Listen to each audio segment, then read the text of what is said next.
விதத்தில் தியானிக்கலாம். எப்படி தியானிக்கலாம்?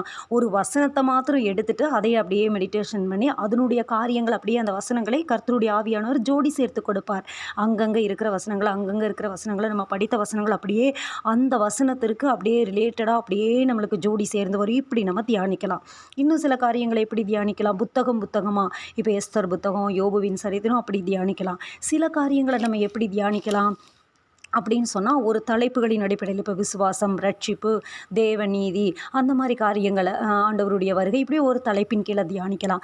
அடுத்தது விசேஷமான ஒரு காரியம்தான் என்ன அப்படின்னு சொன்னால், கேரக்டர் ஸ்டடி, குணாதிசயங்களை குறித்ததான ஒரு வேத பாடம் அப்படின்னு கூட நம்ம சொல்லிக்கலாம். குணாதிசயங்கள் எதற்காக வேதத்திலே சிலருடைய குணாதிசயங்களை பரிசுத்த ஆவியானவர் கோடிட்டு காட்டியிருக்கிறார் அப்படின்னு சொன்னால், அந்த குணாதிசயங்களில் இருந்து சில காரியங்களை நாம் கற்றுக்கொள்ள பாருங்க. இதில் ஒரு அழகான ஒரு காரியம் இருக்கிறது. நல்ல குணாதிசயங்கள் உள்ளவங்களும் வேதத்தில் இருக்கிறாங்க, அவங்கள பற்றியும் சொல்லப்பட்டிருக்கிறது. அதே போல் ஒரு பெயரை மட்டுமே வைத்துக்கொண்டு சில பேர் பெயர் கூட இல்லாமல் இருப்பாங்க. அவர்களுடைய சில அருமையான குணாதிசயங்கள் காணப்படும். அதிகமாக அவர்களை பற்றி சொல்லப்பட்டு இருக்காது. ஆனால் அவர்களுடைய குணாதிசயங்கள் அப்படியே மேலோட்டமாக அப்படியே இருக்கும். ஆனால் அது பெரிய காரியங்களை செய்யும். அந்த குணாதிசயங்கள் யாரை நம்ம சொல்லலாம் அப்படின்னா, சீரியா தேசத்துக்கு சிறைபிடிக்கப்பட்டு போன அந்த சிறு பெண்ணை சொல்லலாம். அவள் பேர் கிடையாது வேதத்தில், ஆனால் அவள் செஞ்ச காரியம் பெரிய காரியம். பாருங்கள், சீரியா தேசத்தின் அந்த படைத்தளபதியான நாகமானுக்கு சுவிசேஷத்தை, அவள் ரட்சிப்பை அவள் அங்கே அறிவித்தா. நான் போனது எங்கே சிறைபிடிக்கப்பட்டு, என்ன சிறைப்பிடிச்சு இங்கே வீட்டில் வேலைக்காரியாக வச்சுருக்குறாங்க. அந்த ஆளுக்கு என்ன வந்தால் எனக்கு என்ன, நான் போய் சொல்லணுமா சுவிசேஷத்தை அப்படின்னு அவள் அமைதியாக இருக்கலாம். ஆனால் அவள் அப்படி இருக்காமல், இஸ்ரவேல் தேசத்திலே ஒரு தீர்க்கதரிசி இருக்காரு, எஜமான் போய் பார்க்கட்டும், தன்னுடைய எஜமாட்டியின் இடத்துல அவள் காரியத்தை சொல்கிறா. அன்றைய நாட்களிலே பெண்கள் ஆண்களோடு பேசுவதற்கு அவ்வளவாக அவர்களுக்கு அதிகாரம் கிடையாது. தன்னுடைய எஜமாட்டியின் இடத்துல சொல்கிறா, எஜமாட்டியே, நம்முடைய எஜமான் அந்த எங்களுடைய தேசத்துக்கு செல்வாரானால் அங்கே ஒரு தீர்க்கதரிசி இருக்கிறாள். இவள் இப்படி நினைக்கவில்லை. என்ன அவ்வளோ பெரிய தீர்க்கதரிசி அங்கே இருக்கும்போது நான் சிறைபிடிக்கப்பட்டு இங்கே நான் வந்துட்டேனே, என்னுடைய காரியங்கள் இப்படி இருக்கிறதே, அப்படி அவள் நினைக்கல. எனக்கு காரியம் இருக்கிறது, என்னை குறித்து ஒரு தேவ திட்டம் இருக்கிறது. நம்ம நிறைய காரியங்கள் அந்த பெண் மூலமாக கற்றுக்கொள்ளலாம். இப்படி நம்ம சொல்லிட்டு போனால் இப்போ இந்த பெண்ணை பற்றியே நம்ம நிறைய காரியங்களை பார்க்கலாம். அதே போல் வேறு யாரை பார்க்கலாம்? நம்ம அந்த 5 அப்போ 2 மீன் வச்சுருந்த சிறு பையன், அவனை பற்றி சொல்லப்பட்டிருக்கிற காரியம், சிறு பையன் பேர் கூட இல்லை, அவனுடைய பேர் கூட இல்லை. ஆனால் ஆண்டவர் என்ன செஞ்சார்? 5 அப்போ 2 மீன் 5000 பேருக்கு அந்த கொடுக்கக்கூடிய குணத்துக்கு. அப்போ சிலருடைய குணாதிசயங்களை இப்படி நம்ம கேரக்டர் ஸ்டடி பண்ணலாம். இன்றைக்கி நம்ம யாரை பார்க்க போகிறோம் அப்படின்னு சொன்னால், மகதலேனா மரியாள் அப்படிங்கிற ஒரு கேரக்டர். மகதலேனா மரியாள் வேதத்தில் நம்ம பார்த்தோம் அப்படின்னு சொன்னால், வேத ஆராய்ச்சியாளர்கள் சொல்கிறாங்க, ஒரு 13 இடம் அல்லது 12 இடத்துல இவர்களை பற்றியதான குறிப்புகள் உண்டு. சின்ன சின்ன குறிப்புகள் தான், ஏதோ பெரிய அளவுல எல்லாம் இவங்களை பற்றி கிடையாது. வரலாற்று குறிப்புகள் இருக்கிறது. ஆனால் வேதாகமத்திலே இவர்களை பற்றியதான காரியங்கள் மிக குறைவு, மிக மிக குறைவு. அப்போ இப்படிப்பட்ட ஒரு பெண்ணை குறித்து, இப்படிப்பட்டவளை குறித்து நாம் என்ன கற்றுக்கொள்ள முடியும், நாம் என்ன செய்ய முடியும் அப்படின்றது தான் இன்னைக்கு பரிசுத்த ஆவியானவர் நம்மோடு பேசக்கூடிய வார்த்தை. பார்க்கலாம் வாங்க. மகதலேனா மரியாள். யார் இந்த மகதலேனா மரியாள் அப்படின்னு சொல்லி பார்த்தோம் அப்படின்னா, நம்ம எல்லாருக்கும் நல்லா தெரியும். வேதாகமத்தை நம்ம எடுத்துக்கொள்ளலாம்.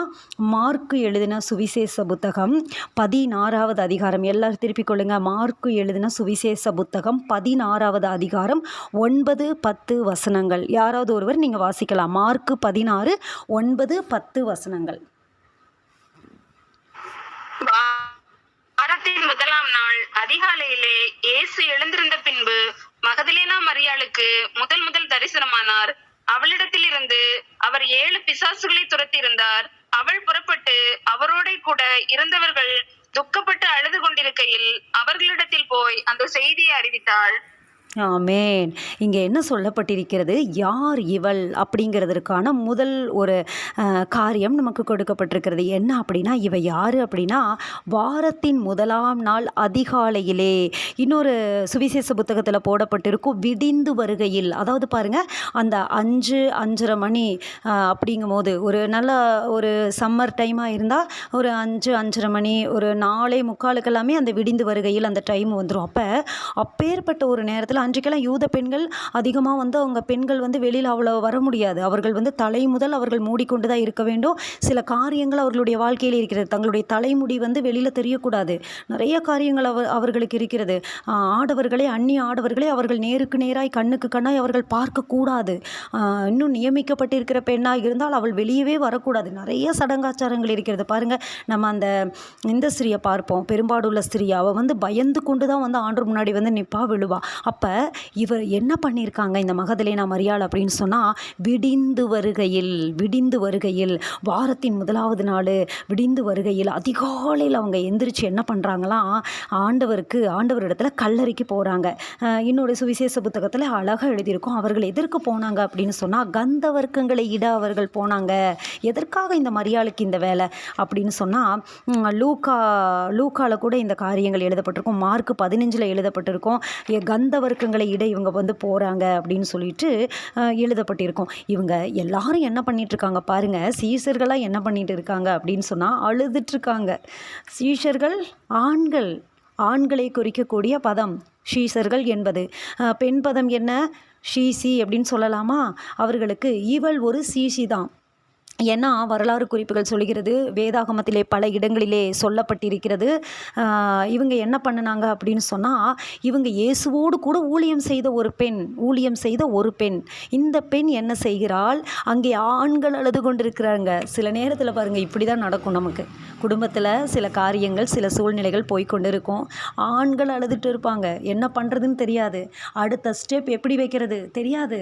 அடுத்து என்ன பண்ணலாம் தெரியாது. ஆனால் வீட்டில் இருக்க அம்மா பரிசுத்த ஆவியினால் நிறைஞ்சு ஆலோசனை கொடுப்பாங்க, மனைவி ஆலோசனை கொடுப்பாங்க. அதனால தான் வசனம் சொல்கிறது, மனைவியை கண்டடைகிறவன் நன்மையானதை கண்டடைகிறான். நல்லது நடக்கும், அவனுக்கு நல்லது நடக்கும்.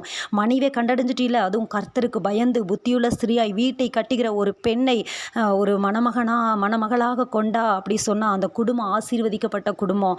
அந்த குடும்பம் எப்படி இருக்கும், வீடோரங்களில் கனிதரும் திராட்சை கொடியை போல மனைவி இருப்பாள். இந்த இடத்துல மகதலேனா மரியாளிடத்திலிருந்து கற்றுக்கொள்கிற ஒரு பாடம், நம்முடைய வாழ்க்கையிலே முதலாவது பாடம். நீங்கள் எழுதி கொள்ளுங்க, நோட்ஸ் எடுத்துக்கொள்ளுங்க.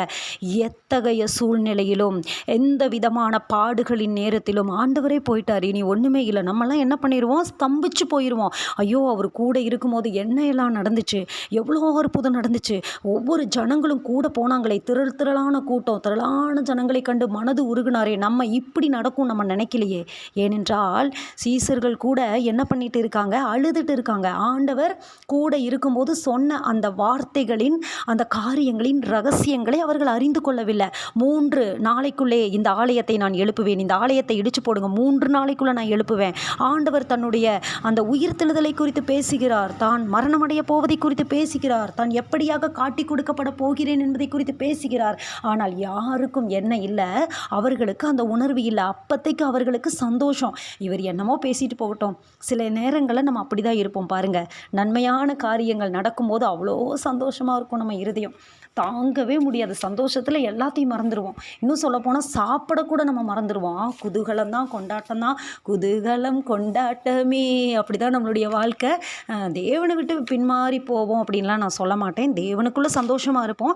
ஆனால் சில காரியங்களை நம்ம மறந்துடுவோம். பின்னாடி ஒரு காரியம் வருது, பின்னாடி ஒரு சூழ்நிலை வருது அப்படிங்கிறதெல்லாம் நமக்கு எதுவுமே தெரியாது. ஆனால் இந்த மகதலேனா மரியாள் என்ன செஞ்சாங்க அப்படின்னு சொன்னால், ஆண்டவரோடு கூடவே இருந்த அந்த ஷீசி ஆண்டவரோடு போகிற இடத்துலலாம் சீசர்களோடு கூட ஊழியம் செய்தாங்களாம். வரலாறு சொல்லுகிறது. அதே போல் மார்க்கு புத்தகம் சொல்லுகிறது, சுவிசேஷ புத்தகங்கள் சொல்லுகிறது. தன்னுடைய ஆஸ்திகளாலே ஊழியம் செய்த பெண்கள் இருக்கிறாங்க, தன்னுடைய காரியங்களாலே ஊழியம் செய்த பெண்கள் இருக்காங்க. இவங்க கூடவே, ஆண்டவர் கூடவே தன்னுடைய ஆஸ்தி, தன்னுடைய காரியங்கள் எல்லாத்தையும் கொடுத்து கூடவே அப்படியே போய் கொண்டிருக்கிற மகதலேனா மரியாள், ஆண்டவர் வந்து இந்த மாதிரி காரியத்துக்குள்ளே போயிட்டாரு,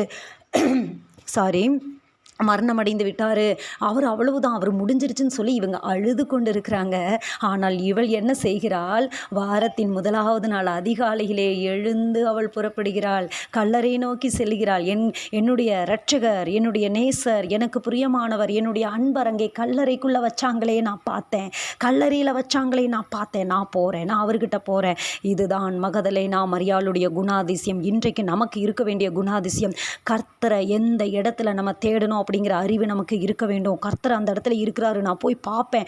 அவர்களுக்கு அப்பொழுது இருந்த அந்த அறிவு என்ன அப்படின்னு சொன்னால், சீசர்கள் அங்கே பூட்டி அறைக்குள்ளே பயந்து கொண்டு அழுது கொண்டு இருக்கிறாங்க. ஆனால் மகதலேனா மரியாள் அப்படி இருக்கல. நான் போகணும், நான் போகணும், நான் வச்ச இடத்த பார்த்துட்டேன். ஏன்னா இந்த சீசர்களெல்லாம் சதறி ஓடி போயிடுறாங்க பாருங்க. அந்த இடத்துல கொல்கொதா மலையில் பாருங்க, மரியாள் எங்கேயுமே போகல. யோவான் பக்கத்தில் நிற்பாரு. இயேசுவின் தாயாகிய மரியாள் பக்கத்தில் மகதலேனா மரியாள் கூடவே இருக்கிறாங்க. அந்த இன்சிடெண்ட்டோட தொடக்கம் முதல் அரிமத்தியா ஊரானாகிய யோசேப்பு அந்த உடலை கேட்டு வாங்கி புதிதாக இருக்கக்கூடிய யாரையும் வைக்கப்படாத ஒரு புதிய கல்லறையிலே வைக்கப்படுகிற வரைக்கும் மகதலேனா மரியாள் கூட இருக்கிறாங்க. அப்பேற்பட்ட ஒரு கேரக்டர் தான் இந்த மகதலேனா மரியாள். அந்த மகதலேனா மரியாள் அழுது கொண்டு இருக்கவில்லை. வேதத்தில் அதற்கான சான்றுகள் உண்டு. கூட கடைசி வரைக்கும் அவர் காட்டி கொடுக்கப்படுகிற அந்த நேரத்திலிருந்து கடைசி வரைக்கும், கல்லறைக்குள்ள வைக்கிற நேரம் வரைக்கும், முடிவு பரியந்தம் வரைக்கும், இன்னைக்கு அழைக்கப்பட்ட நம்முடைய வாழ்க்கை எப்படி இருக்கிறது? முடிவு பரியந்தம் அவரை பின்பற்றி வரக்கூடிய அந்த உத்வேகம், அந்த காரியங்கள், அந்த குணாதிசயம் நமக்குள்ள காணப்படுகிறதா? பிரச்சனைகள் வந்தது, போராட்டம் வந்தது. மகதலேனா மரியாளுடைய கண்களுக்கு முன்பாகவே தன்னிடத்தில் இருந்து 7 பிசாசுகளை துரத்தின தன்னுடைய இரட்சகர், தன்னுடைய அன்பர், தன்னுடைய நேசர் இயேசு கிறிஸ்து, அவர் அடிக்கப்படுகிறார், குத்தப்படுகிறார், மரண உபாதைகளை அவர் அனுபவிக்கிறார், அவர் உயிரை கொடுக்கிறார். இது எல்லாவற்றையும் கண்களால் அவள் பார்த்து கொண்டு இருந்தும் அவளுடைய அன்பு மாறவில்லை. பரிசேயர், சதுசேயர், பிரதான ஆசாரியர்கள், அண்ணா காய்பா நிந்திக்கிறாங்க. நீ சொன்னியே, நீ தேவனுடைய குமாரன்னு சொன்னியே, இப்போ சிலுவையிலிருந்து இறங்கி வா, நாங்கள் விசுவாசிக்கிறோம். பிசாசு அவர்கள் மூலமாக பேசுகிறது. ஏனென்றால் சிலுவையிலே சர்பத்தின் தலை அங்கே நசுங்கி கொண்டிருக்கிறது. அங்கே நசுங்கின வழி அதற்கு தாங்க முடியவில்லை. மனிதர்களை கொண்டு தூசிக்கிற வார்த்தைகளை எழுப்புகிறான். ஆனால் ஆண்டவர், இதோ நான் எல்லாவற்றையும் செய்து முடித்தேன் என்று சொல்லி, பிதாவே என் ஆவியை உம்முடைய கைகளில் ஒப்புக்கொடுக்கிறேன் என்று சொல்லி ஜீவனை விடும்போது தேவ ஆலயத்தின் திரைச்சீலை பாருங்க, மேலிருந்து கீழ் தொடங்கி 2ஆக அது கிழிந்தது. மகா பரிசுத்த ஸ்தலத்திற்குள் உள்ளே பிரவேசிக்கும் ஸ்லாகியம் நமக்கு கிடைத்தது. ராஜாக்களும் ஆசாரியர்களுமாக ஆண்டவர் நம்மை மாற்றினார். அந்த காரியங்கள் அங்கே நடந்து கொண்டது. ஆவிக்குரிய அந்த ரகசியங்கள் மறைவாக நடந்து கொண்டிருந்தது. கல்லறையிலே பிரேதங்கள் வெளிப்பட்டு பரிசுத்தவான்களுடைய அந்த பிரேதங்களெல்லாம் அவங்க உயிரோடு எழுந்திருச்சாங்களா? பரிசுத்த நகரத்தில் அவர்கள் காணப்பட்டாங்களா? அவர் உயிரோடு எழுந்த 3ஆவது நாளிலே அவர்தான் உயிர்த்தெழுதலின் முதற் பலன். அவர்களுடைய சரீரங்கள் முதலாவது காணப்படுகிறது. அடுத்தது 3ஆம் நாளிலே ஆண்டவர் உயிர்த்தெழுந்த பிற்பாடு அவர்கள் உயிருள்ளவர்களாக அவர்களும் பரிசுத்த நகரத்திலே அவர்கள் காணப்படுகிறார்கள் என்று வசனம் சொல்லுகிறது. உயிர்த்தெழுதலின் முதற் பலனாக இயேசு உயிர்த்தெழுந்தார். அப்போ இந்த காரியம் இவ்வளவோ பார்த்து கொண்டிருந்த இந்த மரியாளுக்கு கொஞ்சம் கூட நம்பிக்கை போகலை, கொஞ்சம் கூட அவர் மேலே விசுவாசம் போகலை. அவர் தான் என்னுடைய இரட்சகர், நான் ஃபிக்ஸ் பண்ணிட்டேன், இவர்தான் என்னுடைய மீட்பர், இவரே என்னுடைய பிரியமானவர், இவரே என்னுடைய குமாரர். சபையாகிய மணவாட்டி நேசரை பார்த்து, மணவாளனை பார்த்து எப்பொழுதும் சொல்லக்கூடிய வார்த்தை என்ன தெரியுமா? இவரே என் நேசர், இவரே என் நேசர். இன்றைக்கு நம்ம சொல்ல முடியுமா? பாடுகள், உபத்திரவங்கள், சோதனைகள் வரும்போது சில நேரத்திலே முறுமுறுப்பின் காரியங்கள் நம் வாழ்க்கையிலே வருகிறதா? மகதலேனா மரியாளுடைய குணாதிசயங்களை நினைத்து கொள்ளலாம். சீசர்கள் அங்கே அழுது கொண்டு இருக்கிறாங்க. சீசர்கள் அழுது கண்ணீர் விட்டு உள்ளறையிலே கதவை பூட்டி கொண்டு இருக்கிறாங்க. அங்கே மரியாள் அவள் கிளம்பி செல்கிறார். கண்டேன் என் கண் குளிர, கர்த்தனை இன்று கண்டேன் என் கண் குளிர. அருமையான ஒரு பாடல், கீர்த்தனை பாடலை நம்ம பார்க்கலாம். பாருங்க, அருமையான ஒரு பாடல். இந்த பாடலை, இந்த ஒரு சம்பவத்தை முன்னிட்டு அவங்க எழுதியிருக்கிறாங்க. ஐயோ, என்னுடைய நேசரை நான் எங்கே தேடுறது, நான் எங்கே போவேன்? மகதலேனா மரியாள் அந்த இடத்துக்கு போனோன்னு காரியம் எப்படி சம்பவிக்கும் அவர்களுக்கு தெரியாது. அவர்கள் பார்த்தார்கள். ஆனால் ஒரு பெரிய கல்லை வச்சு மூடுனாங்களே. அப்படியே யோசனை வந்திருக்கும். கந்தவர்க்கங்களை கையில் எடுத்துகிட்டு போகும்போது ஒரு யோசனை வந்திருக்கும். ஒரு பெரிய கல்லை வச்சு மூடுனாங்களே, எப்படி எடுக்கிறது? யார் கல்லை புரட்டி போடுவார்? யார் நமக்காக புரட்டி போடுவார்? இன்னைக்கு இந்த வார்த்தைகளெல்லாம் சொல்லிட்டு நம்ம என்ன பண்ணிடுறோம்னா அப்படியே உட்காந்துக்கிறோம். இந்த காரியத்தை எனக்கு யார் செய்வார்? நம்முடைய ஜெபங்கள் சில நேரத்தில் இப்படியாக இருக்கிறது. மரியாளுடைய வாழ்க்கையிலும் இந்த காரியங்கள் வந்தது. யார் இந்த கல்லை புரட்டுவார்? யார் இந்த காரியத்தை செய்வார்? யார் இந்த காரியத்தை யார் என்கிற கேள்வி. ஆனால் அவள் உட்கார்ந்து இருக்கல. கந்த வர்க்கங்களை கையிலே எடுத்துக்கொண்டு புறப்பட்டு போனாள், வழி நடந்து போனாள். இதை தான் ஆண்டவர் பார்க்கிறாரு. இதை தான் ஆண்டவர் தேடுறாரு. நீ அப்படியே நம்பிக்கை இல்லாமல் உட்கார்ந்து கொண்டு இருக்கிறியா? இல்லை யார் என்னை பார்ப்பார், யார் என்னை கேட்பார், யார் எனக்கு உதவி செய்வார் என்று சொல்லி நீ புறப்பட்டு செல்கிறாயா? அங்கே நான் உனக்கான ஒரு காரியத்தை அனுப்புவேன். ஹல்லேலூயா. இந்த இணைப்பில் இருக்கிற ஒவ்வொரு தேவ பிள்ளைகளுடைய வாழ்க்கையிலும் சில காரியங்கள் யார் செய்வா, யார் பண்ணுவா, யார் நடத்துவா? கர்த்தர் செய்வார். யெகோவா ஈரே செய்வார். எல்லாவற்றையும் பார்த்து கொள்கிற தேவன் அவர் செய்வார். அவர் உங்களை குறித்ததான அந்த திட்டங்களை, தீர்மானங்களை கண்டிப்பாக செய்வார். நிச்சயமாக நீங்கள் கைவிடப்படுவது இல்லை. நிச்சயமாக உங்களுடைய நம்பிக்கை வீணாய் போவது இல்லை. நிச்சயமாகவே முடிவு உண்டு. உங்கள் நம்பிக்கை ஒரு நாளும் வீணாக போகாது பிரியமானவர்களே. ஹல்லேலூயா. மகதலேனா மரியாள் நம்பிக்கையோடு சென்றாள். அப்போ இன்றைக்கு நம்ம கற்றுக்கொள்கிற பாடம், மகதலேனா மரியாளிடமிருந்து அவள் ஃபிக்ஸ் பண்ணதை அவள் கடைசி வரைக்கும் பிடிச்சு கொண்டா. தேவன் யார் என்பதை அவள் அறிந்தாள். இயேசு யார், அவருடைய வல்லமை என்ன, அவருடைய குணாதிசயங்கள் என்ன, அவரால் என்ன செய்ய முடியும், அவர் எப்படிப்பட்டவர், என்ன காரியம் என்பதை அவள் அறிந்து கொண்டிருந்தாள். அதனால் அவள் கல்லறைக்கு சென்றாள். கந்த வர்க்கங்களோடு அவள் சென்றாள். சில காரியங்களோடு அவள் சென்றாள். சில ஸ்திரீகளையும் அவள் கூட்டிக் கொண்டு சென்றாள் என்று பிற சுவிசேஷ புத்தகத்தில் எழுதப்பட்டிருக்கிறது. போனவங்க பெண்கள், கூட போனவங்க பெண்கள், ஆண்கள் அல்ல. உள்ளறையிலே பூட்டி கொண்டு இன்றைக்கு பெண்களை ஆண்டவர் விசேஷமாக அழைக்கிறாரு. பாருங்க, ஒரு குடும்பத்தில் ஆண்கள், ரட்சிக்கப்பட்ட ஆண்கள் இருப்பாங்க, நெடுங்காலமாய் அவர்கள் இருப்பாங்க. ஆனால் அவங்களால எப்படியும் ஆதாயப்படுத்தி கொண்டு வர முடியாது. ஆனால் ஒரே பெண் ரட்சிக்கப்படுவா. ஒருத்தி தான் சீரியா தேசத்தை அந்த சிறைப்பிடிக்கப்பட்ட சிறு பெண் மாதிரி எல்லாத்தையும் கொண்டு வந்துடுவா. எல்லாத்தையும் அப்படியே ஆண்டுக்குள்ள பிள்ளைங்களை, கணவன்மாரை அப்படியே கொஞ்சம் கொஞ்சமாக எல்லாத்தையும் அப்படியே கவர் பண்ணி பெண்களை ஆண்டவர் அப்படி ஒரு அபிஷேகத்தை பெண்களுக்கு கொடுத்துருக்கிறார். இவங்க உள்ளே பூட்டிட்டு என்ன பண்ணிட்டு இருக்கிறாங்க, அழுதுட்டு இருக்கிறாங்க. அன்றைய நாட்களில் எகிப்தியர்கள் என்ன பண்ணுவாங்க, அவங்க மம்மிஸ், பிரமிடுகள் அப்படின்னு சொல்லிட்டு இறந்த உடலை பதப்படுத்துவாங்களா. ஆனால் யூதர்கள் என்ன பண்ணுவாங்களாம், அந்த மரணத்தின் அகோரம் சரீரத்திலே தெரியாமல் இருப்பதற்காக கந்தவர்க்கங்கள் போன்ற காரியங்களை அவர்கள் செய்வாங்களா. தைலம் பூசுறது, கந்தவர்க்கங்கள் பூசுறது. பாருங்கள், நம்ம பார்ப்போம், சீமோனுடைய வீட்டிலே ஆண்டவர் பந்தி இருக்கும்போது பாவியான ஒரு ஸ்திரீ, அவளுடைய பெயரும் அங்கே மரியாள் என்று குறிக்கப்பட்டிருக்கிறது. சில நேரத்தில் கன்ஃபியூஸ் பண்ணிக்க நம்ம கூடாது. அந்த மரியாள் வேற, இந்த மரியாள் வேற.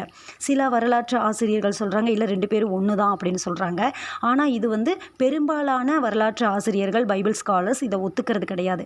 அந்த மரியாள் வேற, இவங்க வேற. இவங்ககிட்ட பாவமான எந்த வாழ்க்கையும் கிடையாது. மகதலேனா மரியாள் கிட்ட இவங்க செஞ்ச காரியம் என்னென்னா, பிசாசுகளால் இவங்க பிடிக்கப்பட்டிருந்தாங்க. 7 பிசாசுகள், அது மாத்திரம்தான்.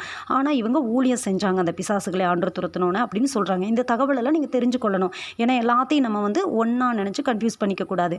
அப்போ பாருங்கள், அந்த மரியாள் என்ன பண்ணாங்க, அந்த தைலத்துக்காக இந்த காரியத்தை நான் சொல்ல வந்தேன்.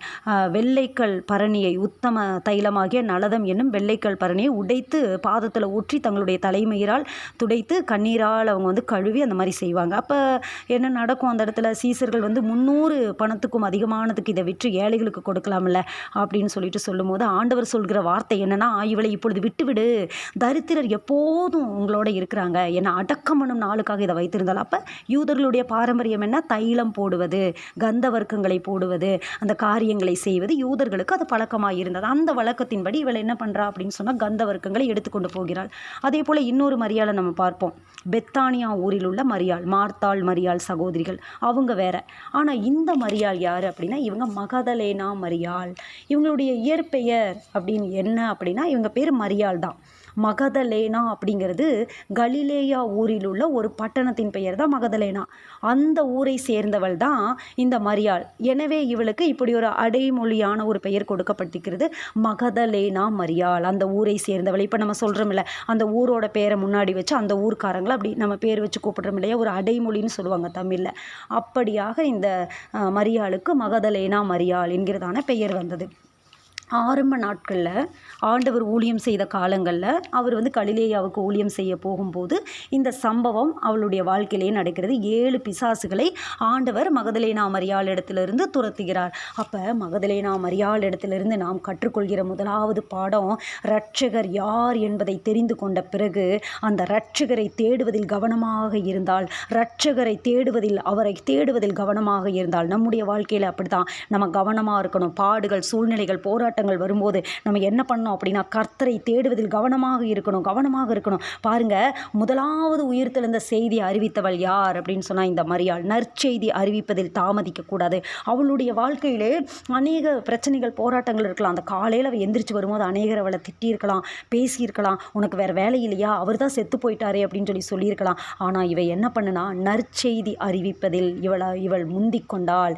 இந்த ரோமன் கத்தோலிக்க சர்ச்சிலலாம் இவங்களை என்ன சொல்கிறாங்க அப்படின்னா ஒரு செயின்ட், ஒரு புனிதர் அப்படின்னு சொல்கிறாங்க.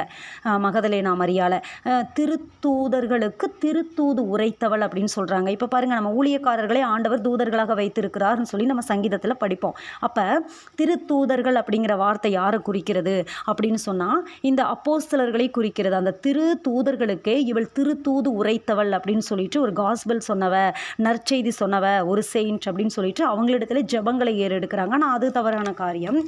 இவர்கள் பாருங்கள், இவர்கள் எப்படிப்பட்டவங்க அப்படிங்கிறது நமக்கு தெரியுங்க. ஆண்டவரை நம்பி ஆண்டவருக்காக தன்னுடைய அந்த காரியங்களை, தன்னுடைய எல்லா காரியங்களையும் சாக்ரிஃபைஸ் பண்ணி கூடையே போய் அவர்கள் ஊழியம் செய்த ஒரு பெண். நற்செய்தி அறிவிப்பதில் அவள் முந்திக் கொண்டாள். இப்படி சமாரியா பெண் உள்ள ஓடி நற்செய்தி சொல்கிறாளோ அவளை விட ஒரு விசேஷித்த பாக்கியத்தை இவள் பெற்றுக்கொள்கிறாள். என்ன காரணம் அப்படின்னு சொன்னால் அந்த இடத்துல ஒரு சம்பவம் நடக்கிறது, ஒரு அழகான சம்பவம். டைம் இல்லாததுனால நம்ம எல்லாருக்குமே தெரிஞ்சது தான், நான் அப்படியே சொல்லி கடந்து போகிறேன். அந்த இடத்துல ஒரு காரியம் நடக்கிறது. தோட்டக்காரர் என்று ஆண்டவரை நினைக்கிறாள். தோட்டக்காரரே, நீங்கள் பார்த்தீங்களா எங்கள் ஆண்டவனை எங்கே எடுத்துகிட்டு போய் வச்சிங்க, சொல்லுங்கள், நான் போய் எடுத்துக்கிறேன். அது எவ்வளோ ஒரு பயங்கரமான வார்த்தை தெரியுமா? ஒரு பெண் ஒரு தோட்டக்காரர் இடத்திலே ஆண்டவனை எங்கேயோ கொண்டு போயிட்டாங்க. எங்கே கொண்டு போனீங்க, நீங்கள் சொல்லுங்கள், நான் போய் எடுத்துக்கிறேன்.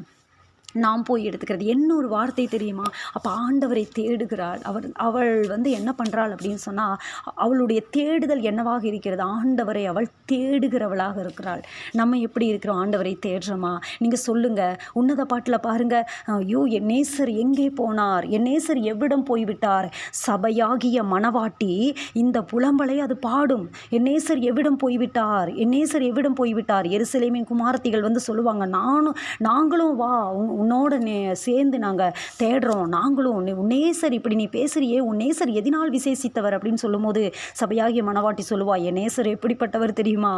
அவரை சொல்ல வர்ணிக்க வார்த்தையே இல்லை. அவர் 10,000ங்களில் சிறந்தவர், வெண்மையும் சிகப்புமானவர், அவர் தலைமையில் சுருளாக இருக்கிறது காகத்தை போல் அப்படியே வர்ணிப்பா. பாருங்க, சபையாகிய மணவாட்டி ஆண்டருடைய குணாதிசயங்களை வர்ணிக்கக்கூடிய காரியம். அப்படியே தேடி தேடி தேடி ஆண்டருடைய அன்பினால் நிறையப்பட்ட தேவ பிள்ளைகள் அவரை தேடுறதுல ஒரு நாளும் காம்ப்ரமைஸ் ஆக மாட்டாங்க. தேடிட்டே இருப்பாங்க.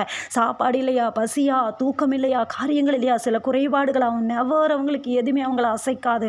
அதனால அவங்க நம்ம எப்படி இருக்கணும்? தேட வேண்டும், தேவனை தேட வேண்டும். தேடிக்கொண்டிருக்கிற அந்த வாஞ்சை அது சும்மா நம்மளுக்கு வராது. ஆண்டவருடைய அன்பினால் நிறையப்பட நான் கர்த்தருடைய சமூகத்தை தேடுவேன். என்ன பிரச்சனை, என்ன போராட்டம், என்ன காரியம், தூசணைகள் வரும், உண்மைதான், நிபச்சொல் வரும், விரல் நீட்டுதல் வரும், சில காரியங்கள் பரிகாசங்கள் வரும், சுற்றி நின்று சிரிப்பாங்க.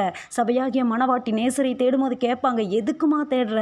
அப்படி என்ன ஒரு ஸ்பெஷாலிட்டி உன் நேசர்கிட்ட மட்டும் இருக்குது, ஏன் தேடுற?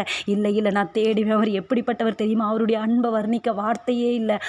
அவர் பயங்கரமானவர். அவருடைய கரங்கள் படிக்கப்பச்சையாக இருக்கிறது. அவருடைய கால்கள் அவர் வெண்கல தூண்கள் மேல் பதித்த வெள்ளைக்கல் தூண்களைப் போல வெண்கல ஆதாரங்களின் மேல் பதித்தது போல இருக்கிறது. நேசர் வெண்மையும் சிவப்புமானவர். அவள் பாடிட்டே இருப்பா, நிறுத்தவே மாட்டா. இவளை ஏண்டா நம்ம பேச வச்சோம் அப்படின்னு சொல்லி ஆயிரும். அப்படி சபை என்ன பண்ணுனா மணவாளனை புகழ்ந்து பாடிக்கொண்டே இருக்கும். அந்த சபையை ஆண்டவர் பார்த்து கொண்டே இருக்கிறார். மகதலேனா மரியாள் இங்கே ஒரு சபைக்கு அடையாளமாக காட்டப்படுகிறாள். எங்கெல்லாம் ஸ்திரீ என்கிற வார்த்தை பைபிளில் வருதோ நீங்கள் நல்லா அண்டர்லைன் பண்ணி அப்படியே நீங்கள் கவனமாக அப்படியே உற்றதை படித்து பாருங்கள். சபைக்கு அடையாளமாக ஆண்டவர் ஸ்திரீ மணவாட்டி என்கிற வார்த்தையை சொல்லுவார். மணவாளன் இயேசு, மணவாட்டி சபை. மணவாட்டினா பெண்களை மட்டும் குறிப்பது அல்ல, நம்ம எல்லாரும் சேர்ந்து ஆண் என்றும் பெண் என்றும் இல்லை, கிறிஸ்துவுக்குள்ள எல்லாருமே நம்ம என்ன பண்ணுறோம் அப்படின்னா மணவாட்டி சபையாக நம்ம இருக்கிறோம். ஆண்டவர் இந்த சபையை எடுத்துக்கொள்ளதான் மத்திய ஆகாயத்தில் வரப்போறாரு. அந்தி கிறிஸ்துவின் வருகை மிக சமீபமாக இருக்கிறது. அந்தி கிறிஸ்துவினுடைய வருகை காரியங்கள் நடந்து கொண்டிருப்பதையெல்லாம் அடையாளங்களை ஆண்டவர் நமக்கு வைத்திருக்கிறார். பாருங்க, விசுவாச துரோகம் முந்தி நேரிடக்கூடிய காரியங்கள், மனுஷருடைய அன்பு தணிந்து போகக்கூடிய காரியங்கள், எங்கே பார்த்தாலும் கொலை. நேற்று நியூஸில் நீங்கள் பார்த்துருப்பீங்க. இன்றைக்கி அதிகாலை ஜெபத்தில் கூட நான் சொன்னேன், ஒரு சின்ன பையன் கர்நாடகா மாநிலத்தில் கேம் எல்லாம் பார்த்து செல்ஃபோனில் சண்டை பக்கத்து வீட்டு பையனை 8வது முடிச்சுட்டு 9வது போகிற பையன் கத்தியில் குத்தி அவனை அரெஸ்ட் பண்ணிட்டாங்க. நேற்று காலையில் அவன் ஒரு சின்ன குழந்தை போல் நான் போக மாட்டேன் போக மாட்டேன் அப்படின்னு சொல்லிட்டு ஒரு அடம் பிடிச்சிட்டு போகிறான். குழந்தையோட அந்த காரியங்கள் இருக்குது. ஆனால் கேமை பார்த்து அவனுடைய புத்தி என்னாச்சு மாறிடுச்சு. அதனால தான் பிள்ளைங்களை கேம் பார்க்க விடாதபடி பிள்ளைகளுடைய மூளைகளை எப்படியெல்லாம் நம்ம செலுத்த வைக்கணுமோ பாருங்கள் தேவனுடைய பிள்ளைகள். அதனால தான் விபிஎஸ் இந்த காரியங்கள் அப்படியே ஆண்டவருக்குள்ள பிள்ளைங்களை எப்படியாச்சும் கொண்டு வந்துடணும். ஃப்ரீயாக விட்டோம் அப்படின்னா உள்ள சத்துரு வந்துடுவோம். அதனால தான் சும்மா இருக்கக்கூடாது தேவ பிள்ளைகள். நம்மளும் ஸ்திரீகளும் அப்படி தான் சும்மா இருக்கக்கூடாது. சும்மா இருந்தால் என்ன தோணும், உட்காருங்க அப்படியே கொஞ்சம் டிவியை போடுங்க, அப்படியே சீரியலை பாருங்கள், ஆசீர்வாதம் வருமா, சத்துரு உள்ள வந்து உட்காந்துருவான், பக்கத்தில் உட்காந்துருவான், தலைக்குள்ளே உட்காந்துருவான், சிந்தனையில் உட்காந்துருவான். அதனால தான் நீங்கள் இடம் கொடுக்காதீங்க, பிசாசுக்கு இடம் கொடுக்காதீங்க. சபை எப்பவுமே தேடணும், கர்த்தரை தேடணும். அப்படிப்பட்ட சபையை எடுத்துக்கொள்ளறதுக்கு தான் ஆண்டவர் வரப்போகிறார். ஆண்டவர் வரப்போகிறார், மத்திய ஆகாயத்திலே வரப்போகிறார், சீக்கிரமாய் சம்பவிக்க போகிறது. பாருங்க, இது ஒரு சாட்சியாக நான் சொல்கிறேன். ஒரு 2 நாளைக்கு முன்னாடி இருக்கும்னு நான் நினைக்கிறேன். படுத்துட்டு இருக்கும்போது ஒரு 12 மணிக்கு நான் என்ன பண்ணுறேன், அவ்வளோ டைம் ஆயிரும், கிறிஸ்டோவை வச்சுட்டு தூங்குறதுக்கு அவ்வளோ டைம் ஆயிரும். அப்போ ரகசிய வருகை எப்போ வேணால் வரலாம் பாப்பா அப்படின்னு நான் என் பொண்ணுக்கிட்ட சொல்கிறேன்.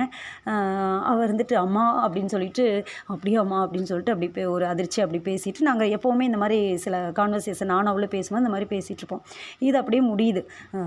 திடீர்னு அம்மா பயமுறுத்துற மாதிரி எந்த ஒரு சத்தமே இல்லாமல் இப்படி பேசிடுறீங்க அப்படின்னு அவள் சொல்லுவாள் எப்போவுமே. அவ்வளோ சில காரியத்தை சொல்லுவாள் என்கிட்ட. அப்போ நான் அந்த காரியங்களை கேட்டுக்குவேன். இப்படி தான் இந்த காரியங்கள் பாருங்கள். இதே சமயத்தில் என்ன நடக்குது அப்படின்னா, என் கூட உடன் ஊழியராக இருக்கிற நாங்கள் ஊழியத்துக்கு சேர்ந்து போவோம். அந்த பிரதர் என்ன பண்ணியிருக்கிறாரு, அந்த நாள் காலையில் குடும்பத்தில் உட்கார வச்சு ப்ரேயர் பண்ணியிருக்கிறாரு. ஆண்டவரே டவர் மேலெல்லாம் கை வைங்க, ஆண்டவரே டவர் மேலெல்லாம் கை வைங்க, அநேகர் கெட்டு போகிறாங்க, வாலிபர்களெல்லாம் கெட்டு போகிறாங்க அப்படி சொல்லி ப்ரேயர் பண்ணியிருக்கிறாரு. என்ன நடக்குது அப்படின்னா, ஒரு 2 நாளைக்கு முன்னாடி தான் ஏர்டெல் டவரெல்லாம் பயங்கரமாக எல்லாம் போயிருச்சு, சர்வர் பிஸி, ஒன்றுமே இது பண்ண முடியல, எல்லாம் ரொம்ப பயனாளர்கள் அவஸ்தைப்படுறாங்க அப்படின்ட்டு. இந்த தம்பி என்ன பண்ணியிருக்கிறான், அவங்க வீட்டில் சாட்சியாக சொல்கிறான். ஃபோன் பண்ணி பார்த்துருக்கான், யூடியூப் ஏதோ பார்த்துருக்கான், எதுவுமே அவனுக்கு கிடைக்கல, பண்ணலை. ஓ ரைட்டு. எனக்கு கூப்பிட்டு பார்த்துருக்கான், எனக்கும் ஃபோன் எடுக்கலை. இல்லை ஏர்டெல். பாப்பாவுக்கு கூப்பிட்டு பார்த்துருக்கான், எடுக்கலை. எல்லாம் ஏர்டெல் அப்படிங்கிறதுனால ஓ சரி ரைட், எல்லாம் கிளம்பிட்டாங்க, ரகசிய வருகை வந்துருச்சு போல் இருக்குது, நம்ம கைவிடப்பட்டுட்டோம் அப்படின்னு சொல்லிட்டு இவனை பயங்கரமாக பயந்துருக்கான். உள்ள முடிஞ்சது, அவ்வளோதான் கதை முடிஞ்சது. அப்பா சொல்லிகிட்டே இருந்தாங்க, நடந்தது அவ்வளோதான் முடிஞ்சது, ஆண்டி சொல்லிகிட்டே இருப்பாங்க, அவ்வளோதான் முடிஞ்சது அப்படின்னு சொல்லிட்டு என்ன பண்ணியிருக்கான், கூப்பிட்டுட்டே இருந்திருக்கான். அவங்க அம்மாவுக்கும் எடுக்கலையாம். அவங்களாம் ஊழியத்துக்கு கிளம்பி போயிட்டாங்க. அவங்க அப்பாவுக்கும் கூப்பிட்ருக்கான். அவங்க அப்பாவுக்கு கூப்பிடும்போது எப்படியோ ரொம்ப ட்ரை பண்ணிட்டுருக்கான், எடுத்துருச்சு. அவங்க அப்பா எடுத்து அவங்க வார்த்தையை கேட்டோன்னே தான் அப்பாடான்னு ஒரு பெருமூச்சு வந்து தான் அதை எங்கிட்ட ஷேர் பண்ணனான் அந்த தம்பி. அப்போ என்ன அப்படின்னா, இது ஒரு நகைச்சுவையாக சிரிக்கக்கூடிய ஒரு காரியமாக இருந்தாலும் தேவ பிள்ளைகள் செய்கிற ஜெபங்களை கர்த்தர் கேட்கிறார்.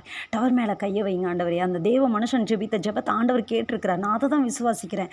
ஒருவேளை சிலருக்கு அந்த தடைகள் இருக்கலாம், ஆனால் எத்தனை பேர் கெட்டு போகிறாங்க, எத்தனை பேர் இந்த ஃபோன்னால் கெட்டு போகிறாங்க பாருங்கள். அப்போ எதை நம்ம தேடணும், மகதலேனா மரியாள் எதை தேடினால், சபை எதை தேடணும், நம்முடைய தேடுதல் எங்கே இருக்கணும், கர்த்தரை தேட வேண்டும். தோட்டக்காரனிடத்தில் அவள் அழுது கெஞ்சுகிற அந்த சத்தம், எங்கே வச்சிங்க ஆண்டவரை, எங்கே வச்சிங்க, எங்கள் ஆண்டவரை எங்கே வச்சிங்க, சொல்லுங்கள் நான் போய் எடுத்துக்கிறேன் அப்படின்னு சொன்னோன்னே அவர் மரியாளே அந்த வார்த்தையை கேட்டோன்னு ஆண்டவர் வெளிப்படுத்துகிற விதத்தை பாருங்கள். அவளுடைய கண்ணீர் அங்கே விழுகிறது. அந்த வசனங்களை நம்ம எடுத்து படிக்கிறதுக்கு டைமில் கண்டிப்பாக நீங்கள் இந்த மீட்டிங் முடிஞ்சோன்னா நீங்கள் போய் எடுத்து படிக்கணும். கண்டிப்பாக நீங்கள் படிங்க. ஆண்டவர் இன்னொரு ரெவலேஷன் உங்களுக்கு கொடுப்பார்.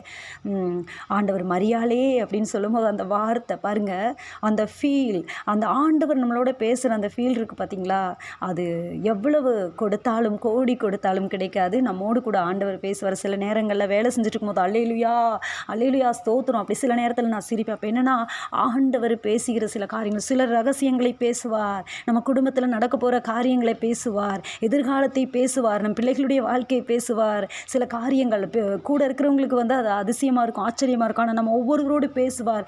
மரியாளே மரியாளே, உடனே அவர் திரும்பி ரபூனி ரபூனி அப்படின்னா போதகரேன்னு அர்த்தமா. அராமிக் வேர்டு அது. ஆண்டவர் பேசின வார்த்தை அராமிக் மொழி. அது கிரேக்க பாஷையும் இல்லாமல் எபிரேய பாஷையும் இல்லாமல் அது ஒரு கலந்த மொழியை போல் அவர் இருந்த அந்த நாசரேத்தில் அது பேசின மொழி அப்படின்னு பைபிள் ஸ்காலர் சொல்லுவாங்க. அராமிக்கில் ரபூனி, நான் போதகரே ரபூனி. அவங்களுக்குள்ளே இருந்த கான்வர்சேஷன் பார்த்தீங்களா, மரியாளே அப்படின்னு அவர் கூப்பிடுறாரு, ரபூனி. சபை தேவ சத்தத்தை உணர வேண்டும், சபை தேவ சத்தத்தை கேட்க வேண்டும். ஹல்லேலூயா ஹல்லேலூயா. கர்த்தர் நம்மோடு கூட பேசுகிறதை, ஆண்டவர் நம்மோடு கூட பேசுகிறதை உணர்ந்து கொள்ள வேண்டும். இந்த நேரத்தில் இந்த காலை வேளையில் சில காரியங்களை மாத்திரம் நம்ம கற்றுக்கொண்டோம். இன்னும் சில காரியங்கள் இருக்கிறது நம்மளுக்கு சொல்கிறதுக்கு டைம் பத்தல. வருகிற நாட்களிலே நம்ம இந்த காரியங்களை கூட நம்ம விளக்கமாக விவரமாக தியானிப்போம். நம்மளுக்கு டைம் முடிஞ்சிருச்சு. நம்ம வந்து சில காரியங்களுக்கு ஜெபம் பண்ணி நம்ம முடிக்க போகிறோம். கர்த்தர் நல்லவர். சபை எப்படி இருக்கணும், ஆண்டவர் பேசுகிற சத்தங்களை கேட்க வேண்டும். ஆண்டவருடைய வார்த்தைகளை கேட்க வேண்டும். வாக்குத்தத்தங்களை கேட்க வேண்டும். அப்படியே நம்ம ஜெபத்துக்கு நேராக கடந்து செல்லலாம். ஸ்தோத்திரிக்கிறோம். கிருபையாய் நேசிக்கிற நல்ல தெய்வமே, அப்பா நாங்கள் மகதலேனா மரியாளை பற்றி சில காரியங்களை பார்த்தோம் ஆண்டவரே. அப்பா நாங்கள் ஆண்டவரே சபை அப்பா நீர் பேசுகிற அந்த சத்தத்தை மரியாளே என்று சொல்லுகிற அந்த வார்த்தையை அவள் கேட்டு ரபூனி என்று சொன்னா, நீ என்னை தொடாதே மரியாளே, நான் இன்னும் என் பிதாவினிடத்திற்கு ஏறி போகலை. ஏறி போகாததற்கு முன்பே தம்மை தேடுகிற பிள்ளைகளுக்கு ஆண்டவர் தரிசனமானார் என்றால், அவள் போய் நற்செய்தி அறிவித்தாள் என்றால், நமக்கு ஆண்டவர் பாராட்டுகிற தயவு பெரியது. நமக்கு ஆண்டவர் பாராட்டுகிற அந்த கிருபை பெரியது. நம்ம ஒவ்வொருவர் மேலே வைத்த தேவ கிருபை பெரியது. நம்மிடம் ஆண்டவர் பேச விரும்புகிறார். நம்மிடம் ஆண்டவர் உறவாட விரும்புகிறார். நம்மிடத்தில் சொல்ல விரும்புகிறார். நாம கேட்கிறோமா? சபை கேட்குதா கர்த்தருடைய வார்த்தையை? கர்த்தருடைய சத்தத்துக்கு அது செவி சாய்க்கிறதா? இந்த காரியங்கள் நம்மிடத்தில் இருக்க வேண்டும். இதை நம்ம தீர்மானமாக நம்ம நினைக்க வேண்டும். நம்ம ஆண்டவர் பேசுகிறத கேட்கறதுக்கு நம்ம ஆயத்தமாக இருக்கிறோமா? ஹல்லேலூயா. நாங்கள் எல்லாம் ஒப்புக் கொடுக்குறோம். எல்லாரும் ஒப்புக் கொடுக்கலாமா? ஆண்டவரே நாங்கள் ஒப்புக் கொடுக்கிறோம். நீங்கள் பேசுகிற சத்தத்தை, உங்கள் வார்த்தையை ஆண்டவரே நாங்கள் கவனிக்கணும். காலைதோறும் வேத வசனத்தின் மூலமாக ஆண்டவர் பேசுவார். அதிகாலை ஜெபத்தில் பேசுவார். ஒவ்வொரு நாளும் அதிகாலை ஜெபம் இந்த லிலியா மாங் த்ரோன்ஸ் ஊழியத்தின் மூலமாக நடத்தப்பட்டு கொண்டிருக்கிறது. நீங்கள் இணைந்து கொள்ளலாம். உங்களுக்கு லிங்க் வேணும் அப்படின்னு சொன்னால் நீங்கள் என்னுடைய தனிப்பட்ட எண்ணுக்கு நீங்கள் தொடர்பு கொள்ளலாம். ஒவ்வொரு நாளும் 4:30 மணிக்கு 4:30 to 5:10 வரைக்கும் ஜெபம் நடக்கிறது. அதிகாலை ஜெபத்தில் நம்ம இணைந்து கூடி ஜெபிக்கும் போது தேவனுடைய அந்த கிருபைகளை, ஆசீர்வாதங்களை, ஆண்டு நம்மோடு கூட பேசுகிற அந்த விதத்தை, ரகசியங்களை நம்ம அறிந்து கொள்ள முடியும். ஒவ்வொரு நாளும் தனி ஜெபமும் நமக்கு வேணும். வேத வாசிப்பு, வேத தியானங்கள். சபை ஆண்டவரை பேசுகிறதை கேட்க வேண்டும். ஆண்டவர் பேசுகிறதை கேட்க வேண்டும். அவரை தேட வேண்டும். மகதலேனா மரியாளை போல எங்களை நாங்கள் ஒப்புக் கொடுக்கிறோம். நீங்கள் பேசுறது நாங்கள் கேட்குறோம் ஆண்டவரே. நீங்கள் பேசுறது நாங்கள் கேட்குறோம். வந்திருந்த தேவ பிள்ளைகள் ஒவ்வொருவரும் நீங்கள் ஆசீர்வதிங்க. ஒவ்வொருவருடைய தேவைகள் நிறைவேறட்டும் ஆண்டவரே. காரியங்கள் எல்லாம் நிறைவேறட்டும். உங்கள் கருத்தில் கொடுக்குறோம். விசேஷமாக நந்தினிக்காக நாங்கள் ஜெபிக்கிறோம் ஆண்டவரே. அப்பா வாட்டர் லெவல் ஆண்டவரை இன்க்ரீஸ் ஆக நாங்கள் ஜெபித்து கொண்டிருக்கிறோம். கர்த்தருடைய கிருபை ஆண்டவரை, கருவில் இருக்கிற குழந்தையை நீங்கள் ஆசீர்வதிங்க. பேபி ரொட்டேட் ஆகணும். கிருபையின் கரம் மகள் மேலே ஆண்டவரை நாங்கள் ஜெபிக்கிறோம். இன்றைக்கு வந்திருக்கிறதான் ஆண்டவரே ஜூலியட் சிஸ்டரை, விஜயசாந்தி சிஸ்டரை நம்மட கரத்தில் கொடுக்கிறோம் ஆண்டவரே. அப்பா ஷாசி என்கிற ஐடியிலிருந்து வந்த சகோதரி நம்மட கரத்தில் கொடுக்கிறோம். தேவைகள், காரியங்கள் சந்திக்கப்படட்டும் ஆண்டவரே. ஜோசப் பிரதரை ஆசீர்வதிங்க. Crystal Mary sister, Thayaparan brother, Sangeetha ஆண்டவரே, அப்பா எலிசபெத் சிஸ்டர், ஒவ்வொருவரையும் நீங்கள் ஆசீர்வதிங்க ஆண்டவரே. பாலா சிஸ்டர் ஆண்டவரே, லீமா ரோசி சிஸ்டர் ஆண்டவரே, அப்பா ஷீலா சிஸ்டர் ஆண்டவரே, நகோமி, பிரிசிலா சிஸ்டர், ஒவ்வொருவரையும் கடந்து சென்ற ஆண்டவரே தேவ பிள்ளைகளுக்காகவும் ஜெபிக்கிறேன். வாணி சிஸ்டர் ஆண்டவரே, ஒவ்வொருவருக்காகவும் ஜெபிக்கிறேன். கிருபையின் கரம்ல நரேன் பிரதர், ஒவ்வொருவருடைய குடும்பங்களையும் ஆசீர்வதிங்க, காத்துக்கொள்ளுங்க. தொடர்ந்து உங்கள் கிருபையின் கரம் ஆண்டவரே எங்களை நடத்தட்டும் ஆண்டவரை. பாதுகாத்துக்கொள்ளுங்க ஆண்டவரே. நீங்கள் பேசுகிறதை கேட்கிற சபையாக ஆண்டவரையுமே தேடுகிற சபையாக எங்களை மாற்றுங்க, பொறுப்பெடுத்துக் கொள்ளுங்க. சகல துதி கன மகிமையெல்லாம் நமக்கு ஏறடிக்கிறோம். இயேசு கிறிஸ்துவின் நாமத்திலே ஜெபிக்கிறோம் பிதாவே. ஆமென்.